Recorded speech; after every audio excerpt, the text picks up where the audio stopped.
Assalamualaikum warahmatullahi wabarakatuh dan selamat pagi. Perkenalkan, nama saya Septin Punamon. Di sini saya akan menjelaskan tentang Summary of Language Institute Management Materials. Materi pertama yaitu sejarah berkembangnya kursus, pelatihan, dan pendidikan. Yang pertama yaitu sejarah perkembangan kursus. Awal pembinaan kursus di Indonesia dilakukan sejak bulan April tahun 1976, yaitu sejak serah terima fungsi pembinaan kursus-kursus kejuruan atau keterampilan. Setahun berikutnya ditetapkan Keputusan Menteri Pendidikan dan Kebudayaan atau Kemendikbud Republik Indonesia nomor 151 U 1977 tentang pokok-pokok pelaksanaan pembinaan program pendidikan luar sekolah yang diselenggarakan masyarakat tanggal 24 Mei 1977. Sejak itu, kursus-kursus kejuruan atau keterampilan dikenal sebagai kursus pendidikan luar sekolah yang diselenggarakan oleh masyarakat. Yang kedua yaitu sejarah perkembangan pelatihan.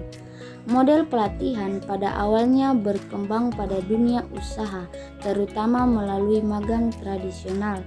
Dalam sebuah magang tradisional, kegiatan membelajarkan dilakukan oleh seorang warga belajar atau sasaran didik dan seorang sumber belajar atau tutor.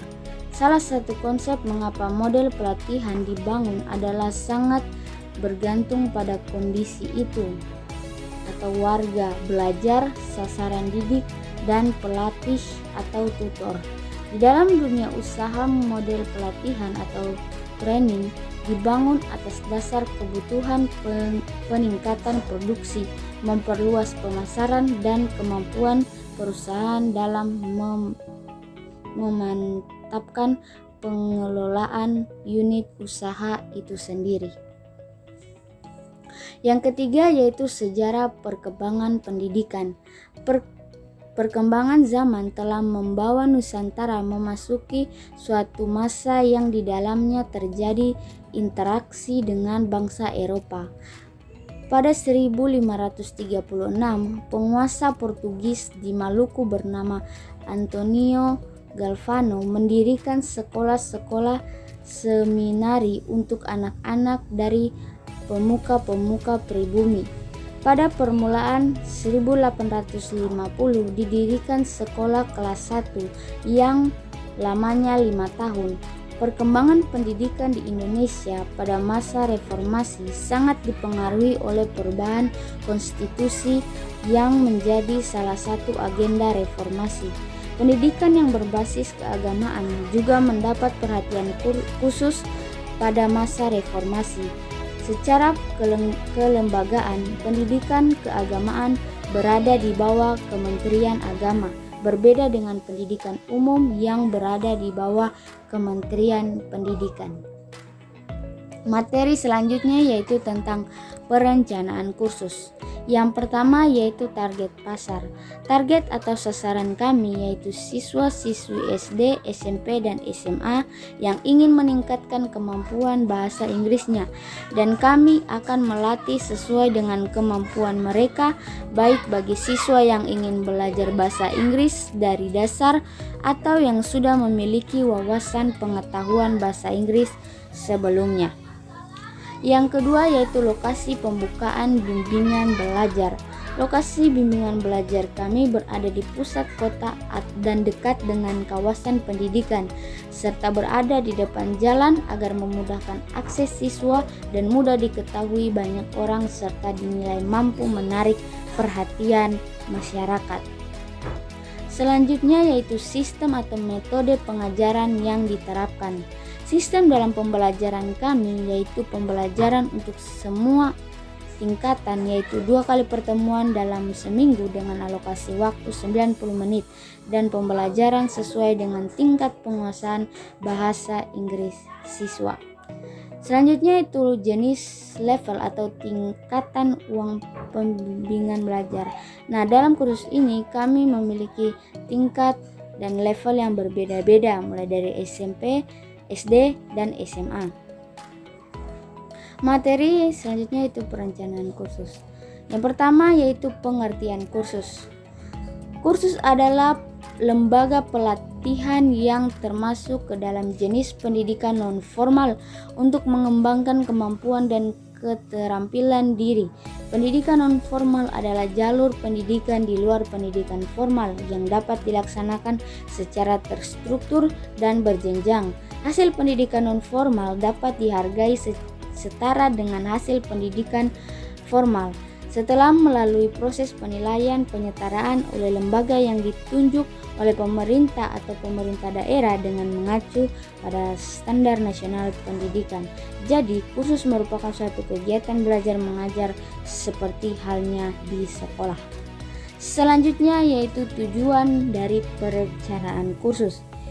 Tujuannya yaitu yang pertama meningkatkan kemampuan berbahasa Inggris masyarakat yang berkualitas lewat 15 English Course. Yang kedua, meningkatkan mutu lulusan peserta kursus dengan kurikulum yang sesuai dengan tuntutan pasar.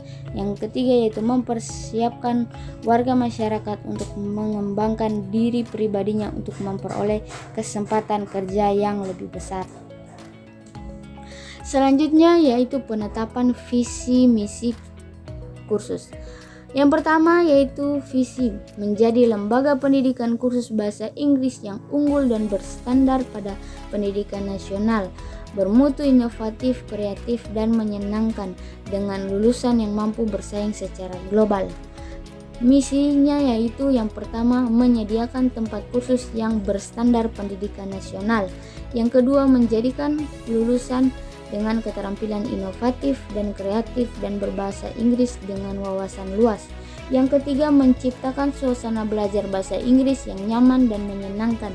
Dan yang terakhir yaitu membentuk lulusan yang kompeten dan profesional.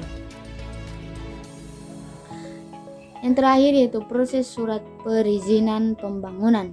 Izin mendirikan bangunan atau IMB adalah izin yang dikeluarkan oleh pemerintah daerah untuk mendirikan, memperbaiki, menambah, mengubah, dan merenovasi suatu bangunan yang di dalamnya sudah termasuk izin kelayakan dan pembangunan. Materi terakhir yaitu kurikulum manajemen dan tentor manajemen. 1. Kurikulum manajemen. Manajemen kurikulum adalah suatu sistem pengelolaan kurikulum yang kooperatif, komprehensif, sistematik dalam rangka mewujudkan ketercapaian tujuan kurikulum. Manajemen kurikulum meliputi organisasi kurikulum, struktur program kurikulum dan kegiatan-kegiatan di dalamnya. Selanjutnya yaitu tentor manajemen. Tentor adalah pembimbing atau sahabat yang mengajarkan pada kita suatu hal yang kecil. Tentor dalam pengertiannya sama halnya dengan guru. Ngalim Purwarto 1994 126 mengemukakan bahwa guru ialah orang yang pernah memberikan suatu ilmu atau kepandaian kepada seseorang atau sekelompok orang. Guru lebih ditekankan sebagai pendidik dan pengajar pada pendidikan anak usia dini, jalur sekolah dan pendidikan formal, pendidikan dasar dan pendidikan menengah. Nah, tentor juga dapat diartikan sebagai pembimbing atau sahabat yang mengajarkan pada kita satu hal yang kecil tapi bisa kita kembangkan dan menjadi suatu hal yang unik, menarik, dan luar biasa. Oke, demikian pemaparan materi saya yang dapat saya sampaikan. Mohon maaf jika ada salah-salah kata. Saya ucapkan banyak terima kasih dan selamat pagi.